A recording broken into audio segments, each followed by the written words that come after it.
রব্বুল আলামিন বললেন ৩ নাম্বার আদেশ হলো তোমাদের প্রতি সমাজটারে কেমন করে মানবিক সমাজ, সুন্দর সমাজ গড়বা।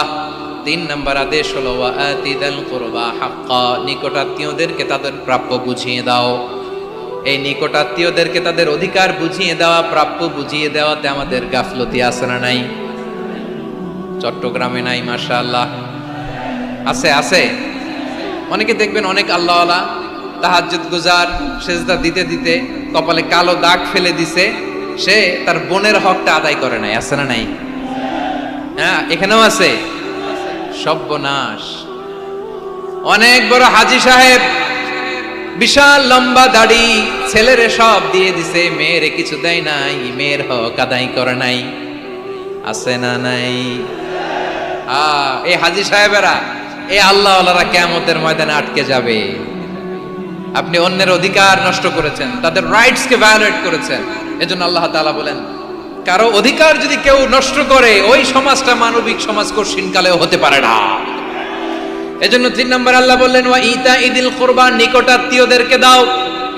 কি দিবা? তাদের অধিকার দিয়ে দাও।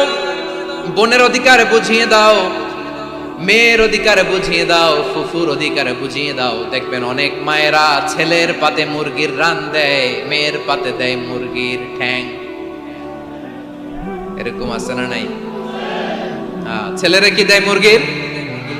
মেয়ের পাতে কি দেয়? তো মেয়ের কি মুরগির রান খেতে মনে চায় না? মনে চায় না?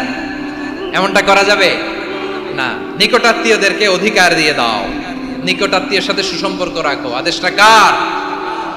এজন্য প্রিয় ভাইয়েরা, জীবনে যদি বারাকা অর্জন করতে চান, নিকটাত্মীয়দের সাথে সুসম্পর্ক রাখতে হবে, তাদের জন্য উপহার পাঠাতে হবে। বিশ্বনবী বলেন লা ইয়াদখুলুল জান্নাতা কাতে, যে ব্যক্তি আত্মীয়তার সম্পর্ককে ছিন্ন করে দেয়, সে কঠিনকালেও আল্লাহর জান্নাতে ঢুকবে না। আপনি কি এটারে সহজ হাদিস মনে করছেন? এটা সহজ কথা? আপনি ভাবছেন আপনার নামাজ আপনারে বাঁচাতে পারবে? আপনার রোজা বাঁচাতে পারবে? আপনার তাহাজ্জুদ আপনারে বাঁচাতে পারবে? অধিকার নষ্ট করলে কিছুই আপনারে বাঁচাতে পারবে না।